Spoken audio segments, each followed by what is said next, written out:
Hello learners, welcome to TryWrite.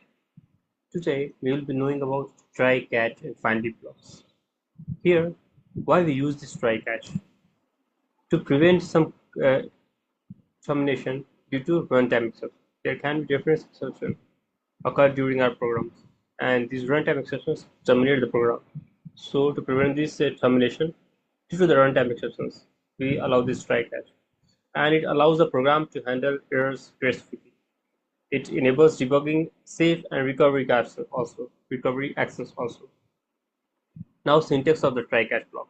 So here first we write the try block and the code that might throw an exception. Yeah. After following that we have the try in the parentheses we're writing the code for the throwable exception. Following that after outside the braces we'll be writing catch block. This will so this can throw an exception. They might throw a exception. These exceptions will have a type. So exception type can be E because this is the object, and this type can be as E in reference to it. And here in curly braces we could code the handler code to handle the exception. In what way? In what ways we can handle these exceptions which are thrown in the try block. So let's follow to this example. Suppose there is a class, public class try catch example. This having the main method line public static void main string args following the try block. Their int result. Int result is a variable uh, 10 divided by 0. This will throw an exception, arithmetic exception, as anything cannot be divided by 0. Huh. So finally catch block. This catch block will throw arithmetic exceptions followed by the object followed by object arithmetic expression having object key. In the curly braces, we'll be writing system.out.println. This cannot be divided by zero. So anything cannot be divided by zero. So we're writing this expression. This way we form the try catch block. Now coming further, we have the multiple catch blocks. Suppose we have a try block.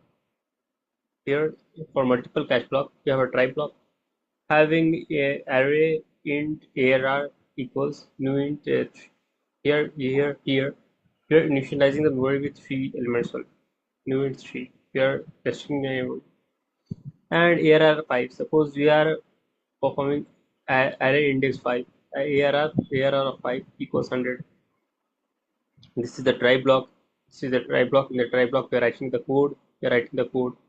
And in catch block, following the try block we have the catch block, and in catch blocks we have the arithmetic exception in the object B. Here the arithmetic system.out.println, it will have the code system.out.println arithmetic error and catch array, or after that we can have other catch block also. As after try block we have first catch block, then we have second catch block. Catch block array index out of bounds exception, array index of out of bound exception having the object key. And here we have the system.out.println array index out of bounds. This array index is out of bounds. And after that following we have other catch block. Again coming further we have other catch block also, which will throw an exception, which will show an exception E, which have the code as system.out.println general exception. Now this general exception should be at least this there should be minimum, otherwise specific catch block become unreachable, because this catch block becomes unreachable when these are more than more they are more when these exceptions are general exceptions are more. Now coming to the finally block.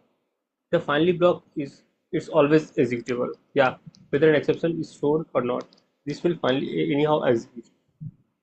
It is used for resource cleanup. It will clean up the whole resource, closing files or connections. Yeah, example closing files or connections.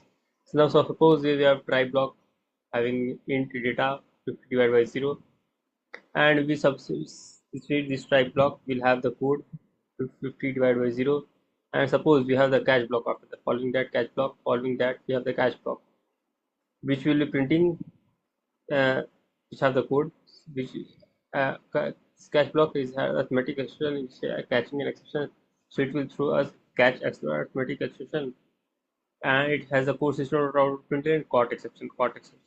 Now finally block this following that we have the finally block, and this finally block system will throw system route printer and finally block execute. It will throw code which has a code system route printer and finally block execute. So here we know that there is a try block, catch block, and finally block which executes anyhow. It whether the program will catch a block or not, or which will catch a block, it will catch a exception, or it won't catch an exception, but this finally block is anyhow execute. Now try catch and finally come all the three come in combination. Suppose we have a public class, we have a class, public class, try catch, finally demo. This is the name of the class, and which has a main line, public main method line, public string void main string args. Following that, we have try catch, try block. Here we are initializing an array with three elements as 1 to 3, and has a line system dot by outward println error of error 3. Third element we need to place. We need to print the third element, and so it will. So if there is an exception here, it will throw an exception. Now catch block. It will throw. It will catch an exception. Array index out of bound exception E, and system.out.println index error will throw index error. If it caught an exception, it will throw index error. Finally block. Finally block. This will perform anyhow for system.out.println clean up. Clean up. It is a cleaning up process. So it is cleaning up. Finally block. Now nested try catch block. Nested try class block. A nested try class block. It states that a try catch block is having other try class block inside it. You can see that a try catch block inside another try catch box. Yeah, the try catch block is inside another try catch block. Yeah, this try catch block, second try catch block inside the first try catch block, and this is inner try catch block is divided by 0. Is the operation performed here is 10 divided by 0, and this catch block will catch an exception, arithmetic exception E, and will similarly will print system inner catch inner divided by 0, inner catch divided by 0. Yeah, and the outer catch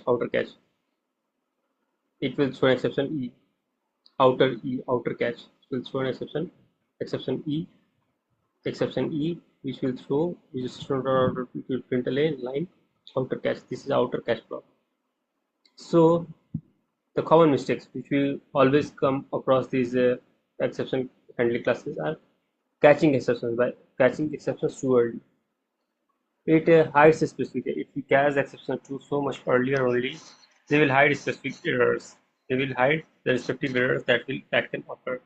And putting finally before catch, we cannot finally it will throw compile time error, because finally should be put only after catch, because this finally is a block. It's a cleanup which will create the cleanup process and is always performed. It is always be performed. So it will throw compile time error before it is replaced before catch block. Not handling errors. What is it? Not handling it. If you're not handling error, then that will throw an exception, and the programs may cache. Program may terminate or cache. Yeah. Now for the PPT group, we have we have to try to wrap risky code. We have to try to use try to wrap risky code. If there is any kind of exception occurring in the code, always try block for that. And so for the try catch, if it will handle any exception, then following that there should be a catch block, catch all the exceptions, if serial exceptions. Yeah. Now use finally to clean up. We always use finally block to clean up and execute the respective code that we required to execute anyhow. And order catch block carefully. You should place the catch blocks carefully before or after specific. This should be placed uh, after try block and before the catch finally block. This catch block should be placed after try block only and before finally block. So we will move on to next class now. Thanks.